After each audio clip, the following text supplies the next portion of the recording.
Welcome to Biz Help for You with host Candy Motzek. Entrepreneurs like to focus on the big picture, like profitability, success, and a smooth running organization. But there always seems to be those little things like taxes, employee compensation, laws, regulations, and more. Now you can get the answers you need in one place. Join us today as we break it all down for you. Now, here's your host, Candy Motzek.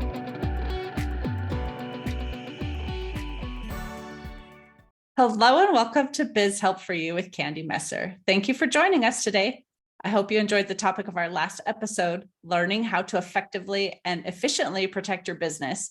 If you are unable to join us and would like to listen to the show, links can be found on our YouTube and Facebook pages, as well as multiple favorite podcast platforms. And if you have any questions, feel free to reach out to us at media@abandp.com. Now, let's learn a little bit about our guest today.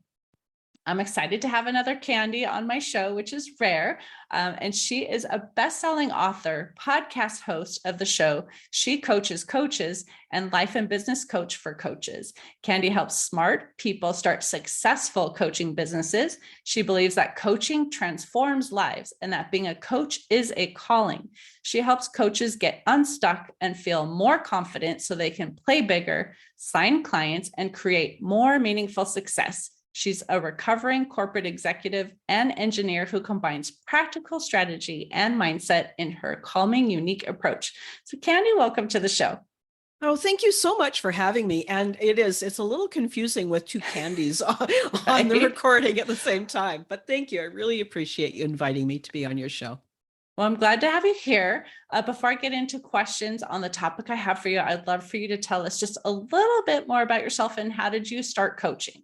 Yeah. So I started coaching. I think I've always been a coach. When I used to work in corporate, I was one of those people that somebody would knock on my office door and walk in and sit down and say, "Do you have a couple of minutes that we can chat?" So it started that way. And then I found out that there was this thing, like an actual profession called coaching. And so it took me some time, but I went and I took my training. And then I built my business over time. I worked full time in my job and did coaching on the side, set it all up. And then I worked my exit plan. And that's how I got to where I am today. And so now I get to coach people. It's amazing. Well, I love that you said you had this exit plan of how you could leave your kind of the current job you had to become this coach. So if someone is listening right now and they really want to become a coach, what are those few things that you would recommend how they can get started? Good. Yeah, thanks for asking me. And so just on the topic of an exit plan, what I think is important when people are thinking of becoming a coach is that they don't put too much pressure on their business to perform. They know that it will take time and like intentionality to create a business. So save some money. What I did for my exit plan is I looked at my salary and I thought, well, what would happen if I just lived on half of that and then saved the other half? And then I just created this very healthy nest egg. So no matter what, I knew that I'd already built a business. I had money saved, and that meant that I could do it with comfort. And that allowed me to build a business it's just so much easier and so much less stressful when you kind of create your own nest egg. So that's one thing, is don't rush it. Don't, say, that's it, I'm going to quit my day job and go and be a coach full time, because it's going to make your life so much harder. And I think that's one of the things that I really recommend for new coaches is don't rush it. Give it the time that it needs. I think that's important too, because if you are running short on cash, right, and especially if you're first starting out, you're not going to have the history that a bank is going to want to see to offer a loan or a line of credit. And also you end up having to take anyone that comes along, and they may not be ideal and you may not enjoy working with them, but you're doing it because you need the money. Where if you've done what you've done and you've saved money and you have a lot of money in the bank, if someone comes along that you feel is not the right fit, you don't feel obligated to take it to make sure you have the revenue. Yeah, I agree.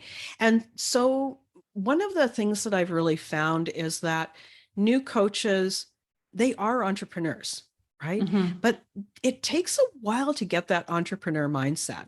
Most people have been successful in their life, and they're Mm-hmm. fabulous employees. They're fabulous leaders in that area, but they're not used to being an entrepreneur. They're used to Mm-hmm. having, assistants. They're used to having the IT Right. department to fix their computer. Mm-hmm. Now you've got to do it all yourself. So making sure that you've given yourself a little extra time to make that transition from employee to entrepreneur, it takes effort and it takes time to change Mm-hmm. that. Yeah. Right. Well, I know the topic of our discussion today is basically on 5 hurdles that coaches, are facing when they're starting their business. So we may have touched on it a little bit, but I would love for you to say, what are those 5 common hurdles that they are going to face? Okay. So the first is a misunderstanding about fear. And Mm. it is the place where we think that we will wait until we feel confident before we take the action. Mm. But just know that if It's you're not going to happen. nervous, yeah, right? If you're nervous, that's normal. Mm-hmm. And it's not a stop sign. If you're nervous, it's a chance to think and take that action despite how you feel. So that feeling of fear means let's go. Let's Mm-hmm. plan. Let's go. Let's learn. Let's experiment and let's grow from it. And that's the way that you're going to go from where you are to where you want to be. So that's the first big myth that I see for new coaches. Is that something that you see a lot with entrepreneurs? Mm-hmm. Well, we all have fears too, right? Like when I was going to start my business too, I was afraid of giving up that guaranteed paycheck, but it's one of the things you have to do. I mean, we face fear starting this podcast. I was nervous about doing that. I mean, I think we all are going to have fear throughout our lives. We just have to be ready to say, well, we're going to step into it and do it anyway. Exactly. Yeah, exactly. But I think the reason that I call that one of the big mistakes is that I meet a lot of people that wait and they're putting Mm-hmm. those dreams off, and it doesn't serve them. No, that's Mm-hmm. for sure. So the second myth is that they're a newbie. They think that they're a newbie coach, and they forget that they have a lifetime of listening to people, supporting people, that they have skills and they have superpowers. So even though it's a new title for them as a coach, Mm-hmm. they're actually very skilled people. And they probably have a lot more coaching knowledge and more relationship knowledge than they give themselves credit for.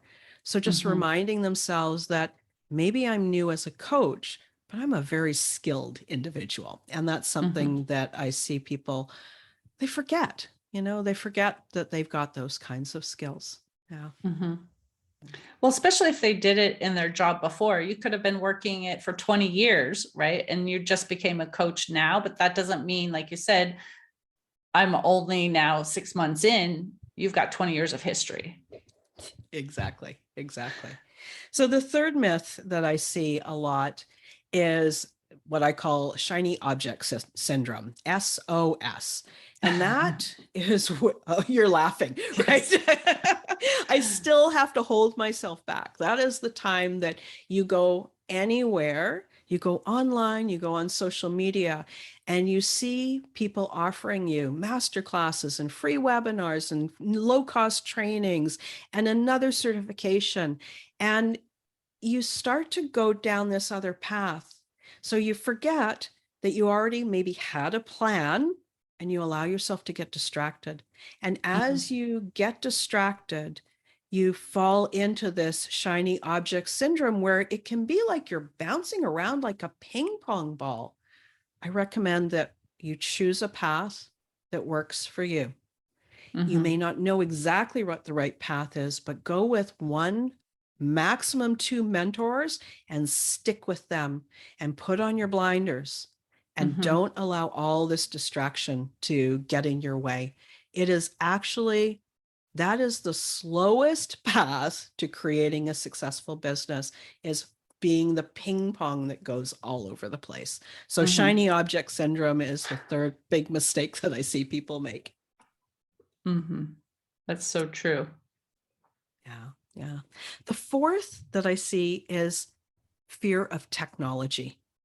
Mm, You know, that's a good one. Right? We think that we have to do everything, that we have to have a complex website, that we have to have a fancy email system, that we have to have all of this tech in place. We have to master all the kinds of social media, all the graphics design before we can even get started. And in fact, a coaching practice is one of the simplest businesses if you allow yourself to think about just a couple of things. What does a coach need? A coach needs a place to speak with their clients. I Mm-hmm. highly recommend Zoom. They need a way to invoice and take payments. So you need a payment processor and an invoicing, and you need an offer for people. How Mm-hmm. can you help them? And that's what an offer is. I can help you overcome this challenge with my coaching, and the cost is X number of dollars. So those are the Mm-hmm. three things that you really need: a way to talk to people, a way to invoice and receive money, and an offer. It doesn't have to be so complex. So that tech hurdle is not as big as you might at first think. Mm-hmm. And even if technology is not your thing, you can outsource, right? And have a virtual assistant help you and how many hours a week it may need to be, or a month, or whatever. You can have someone help so you don't even have to learn the platforms if necessary. Exactly. And that's one of the reasons that I love my assistant so much. We've been working together for, I think it's 4 years now. And I just hope that she never leaves. She grows with me. She's wonderful. She brings all kinds of great ideas. And I think that's something people don't realize with their assistant is my assistant is an expert at what she does. Mm-hmm. And she brings Right. me ideas. You should try this, because she's got knowledge. And so I get to rely on her expertise as well. Yeah. Nice. So the final myth that I see is I see new coaches want to be a coach, but they don't work with their own coach. Mm. And so there's a few layers to this. The first is if you believe in coaching enough to offer it to people so that you can help them, but you don't believe in it enough to invest in it for yourself, you're going to have a Mm-hmm. hard time gathering clients. So that's the Mm-hmm. first. You've got to believe in coaching. You've got to believe in your ability as a coach, and you have to believe in like the ability of your clients to get their results. So Mm-hmm. hire a coach. That's one of the things. The other is when you work with a coach, many times, like I'm a coach, but I'm also a mentor. So I have this kind of dual role. I have spent years learning and making the mistakes. So why wouldn't you want to work with somebody who has made the mistakes so you don't have to and you can make Right. so much faster results? So that's the final mistake is the DIY approach, trying to figure it all out on your own. Go and work with a coach, let somebody help you. You're going to get there faster. And then also show that you believe in coaching enough to Mm-hmm. get coached and grow so that you're an example to your clients that you're doing this too. So those Right. are the 5 particular myths that I see happen so often with new coaches. Well, I agree on that last point too, having a coach, not only just to show that you believe in it too, but often, especially if you're new starting out in business, there are so many mistakes that you can avoid if you're talking to someone who's been there and done that and can say, you know what, I made this mistake and I don't want you to make it. And so, here's my advice, whether you take it or not, that's up to you, but at least here's some tips that you can implement and avoid that and learn from someone else and get there faster, right? Oh, totally. Yeah, totally. So there's way more things that new coaches can learn, but really those 5 are the keys. So the first is that a misunderstanding about fear and what fear means to you. The second is that worry about tech. The third is not working with a coach and trying to do it all yourself. The fourth is shiny object syndrome. And the fifth is forgetting that you're actually not a newbie, that you're an experienced individual and you've already got superpowers and strengths that you can bring and help your clients right now. Mm-hmm. Yeah. Perfect. Well, I do know we're running short on time. And so I want to ask if you have an offer that you would like to share with the listeners, and how can they connect with you? So if they like my message, come and listen to my podcast. It's called She Coaches Coaches. Yes, it's a tongue twister, but it sort of captures what I do. So you can find it on all of the podcast players and on YouTube as well. The other way to get in touch with me and to come into my world is to come to my website. It is stepintosuccessnow.com. And on there, I've got a link you can follow to go and sign up for my free coaches toolkit. This is like an online library where I have all kinds of resources and recordings and checklists and strategies and private podcast lists where you can get all the help that you need to get started with your coaching practice. That sounds like a great resource. So I hope they definitely reach out to you for that. So I wanted to thank you, Candy, for taking the time out of your day and to chat with me and explain those 5 hurdles. I know new coaches need to have some expertise, and you were here to share it. Thank you so much for having me. I've really enjoyed the conversation. Thanks. And I do also want to thank you, the listener, for tuning in. I hope you found this topic interesting and that it answered some of your questions about the 5 common hurdles experienced by new coaches. If you have any additional questions or comments, be sure to reach out to Candy at the links that she shared, or send us a message at media@abandp.com. I hope you can join us for our next episode, How to Gain Pricing Power. And please remember, you can connect with us on Twitter, Facebook, and LinkedIn. And my website is abandp.com. You can find the podcast posted on multiple favorite podcast platforms, including iTunes, Google, TuneIn, Stitcher, iHeartRadio, and Spotify. And would you please share our show information with those you know and leave a review on your favorite platform? I'd really appreciate your support. Thanks so much and have a great day. Thank you for listening to Biz Help for You. Please join your host, Candy Messer, again next time. Have a terrific day.